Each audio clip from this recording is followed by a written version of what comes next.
So one of the medieval landmarks around here is what it calls in Latin a vallum, which leads up to Putthall up there. And I just saw it from the road, so I think I didn't know where a vallum means a ditch or a dike, and it's quite a pronounced dike. It's quite beautiful, in fact. I just thought it might just be a ditch, but it does seem to be here.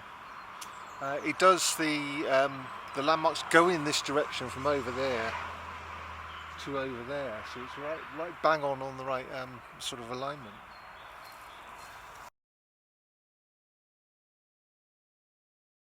Superficially, it's on the right alignment, but a quick look at the LiDAR shows me that this is even more interesting.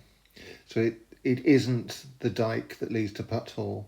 It is an enclosure with quite sharp edges. It's very well defined. It seems to have been discovered since LiDAR, but I discovered it without the help of LiDAR. It's a very prominent looking dike and ditch. It's been tentatively dated as post-medieval, and I can't understand why they've done it.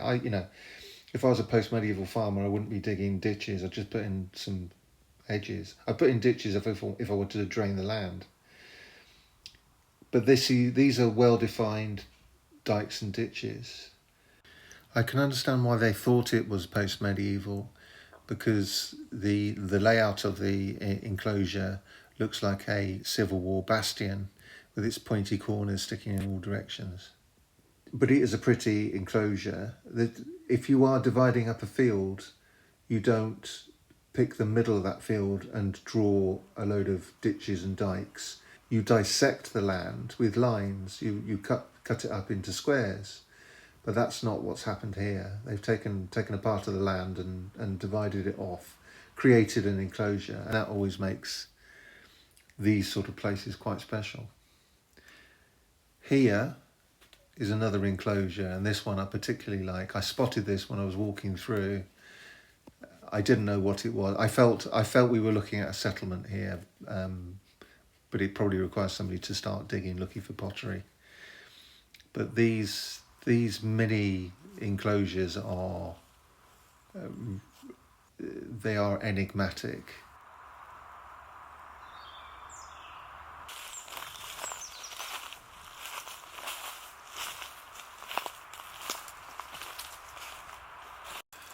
This is Little Frith. Yeah, we're back in Bedwyn again.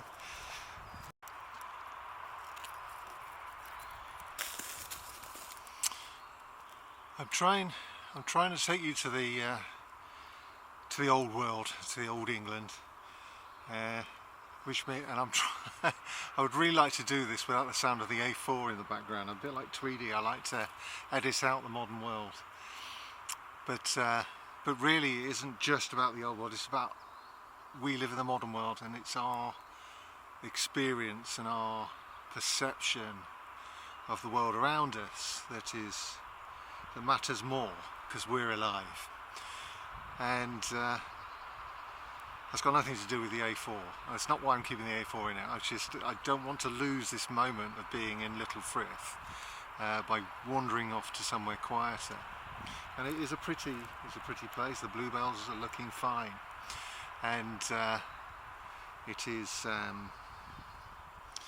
What else have we got? We've got ash and birch. There's a lot of birch, and it's a fine wood. The name Frith, I've been a bad YouTube antiquarian. I used the word Frith in one of my thumbnails and explained it as woodland, but Firth is Furth in Old English, and Furth, and it becomes modern Frith, and it is a word for woodland. It's not the one I would reach automatically for when saying, where's the dog? He's up in the Frith. I'd say no, he's up in the wood. That sounds like I've got an estate. No, do you see what I mean? That's just an example. But it has a deeper meaning, and that is hunting lands. And we are also just, I'm going to describe the vallum down there. I might already have done it in this video, and that is within the boundary of the forest of Savernake.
Just over there is the house of Richard of Timridge, which today is Timbridge, and somewhere along the last sort of 700 years a bee has inserted itself.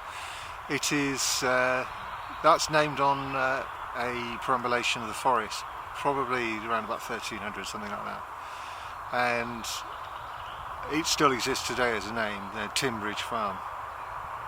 It is also in a dean, which we have an anglo-saxon name for. Well, we have it's complicated. We could probably call it Bajan Dinal or something like that. Bajan Danal. But what we have is Bajan Yerta, which is Badger's Gate.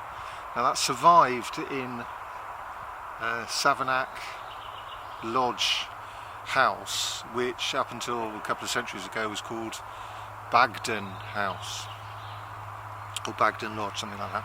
But it survived. So the dean itself belonged to Badger, and somewhere around that area is his gate. Now it could have been a 5-bar gate. It could have been a gap in a dike, or a gap in some hills. But it is a threshold that belonged to Badger. We're going to head towards that area now.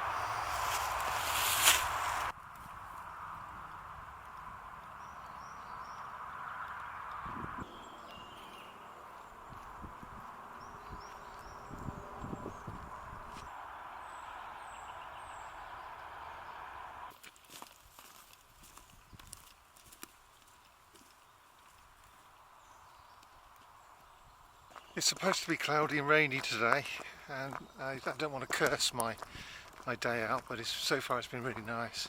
It's a nice day. I've got a bit of a sweat on already.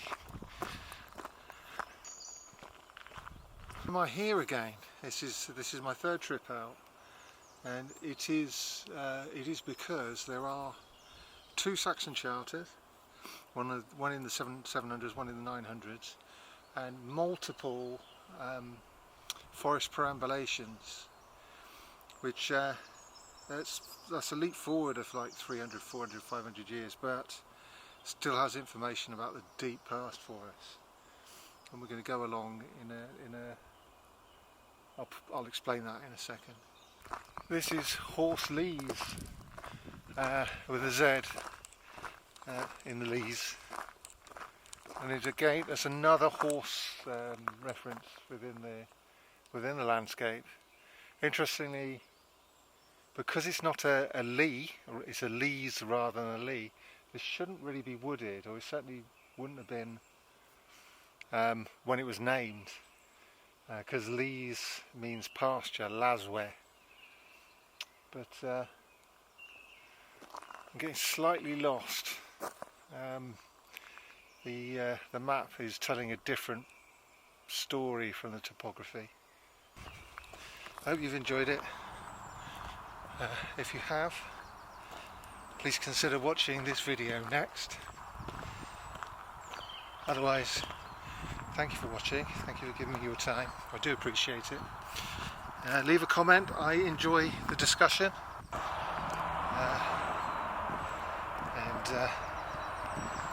And please subscribe if you haven't already.